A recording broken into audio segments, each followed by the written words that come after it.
This is the oldest gold mine in Saudi Arabia and possibly the world. The shaft behind me is about 100 years old, but if you look further up on the hillside you can see veins or gaps where gold was extracted about 3,000 years ago. And some historians believe it was on this side that King Solomon had his mine. And the mine is still operating today. This drill rig is about 300 metres below the surface and it's boring holes for the explosives. After the mine wall is blasted, the scoop trams move in and bring the ore up to the surface. This is one of 5 mines operated by the Saudi Arabian mining company Ma'aden, but much of the country's mining potential is still unexplored. Only 16% of the country has been surveyed. Imagine a country the size of Western Europe which hasn't really been surveyed, and the potential that lies in terms of mineral resources. While this might offer Ma'aden a golden opportunity, it's about to face competition. The company was set up by the government in 1997 to exploit the country's mineral resources and diversify the economy away from oil, gas and petrochemicals. And it was privatised earlier this year.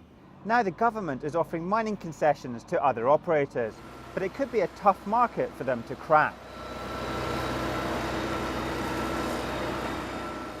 For other companies to come and operate in Saudi Arabia, they will basically have to face many challenges. You know, the type of challenges that others are going to have. Look at HR, look at people, for example. You know, Saudi is not the easiest place to operate, especially where the mining fields are. Saudi Arabia is the 5th largest consumer of gold in the world, behind India, the US, China and Turkey.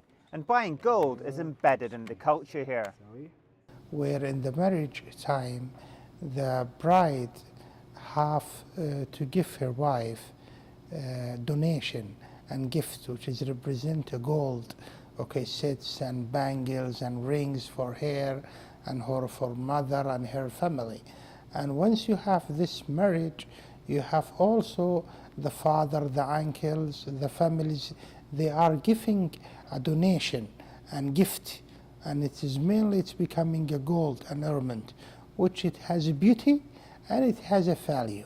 If you've ever wondered whether or not a bar of gold is heavy, take my word for it, it is. This weighs about 20 kilograms and it's worth over $250,000. Ma'aden's core business is gold, but now it's diversifying into other areas. المؤسسة العامة للموانئ حالياً بإنشاء ميناء في رأس الزور. This is Ras Al Zur port. It's a new mineral city which is being built on the east coast of Saudi Arabia, and it will be finished over the next 5 years. The kingdom is building vast railroads through the desert to transport bauxite, which is used to produce aluminium, and phosphates to the port. The phosphate specifically is going to be manufactured into a fertilizer called diammonium phosphate, and that will be all exported outside Saudi Arabia. And there is huge demand, particularly from India and China. India being increasing their population and increasing their income, and China also changing their diet, require a lot more fertilizers in the future. On the other area, we are developing the aluminum plant. That's the largest vertically integrated aluminum project ever to be built in the world, from the mine to the metal. Hello, fire station? Back at the mine, the fire team is going through a safety drill. They need to be prepared to deal with fires from electrical faults and chemical explosions. It may be a dangerous business, but mining holds the potential to become the 3rd pillar of the Saudi economy after oil and gas.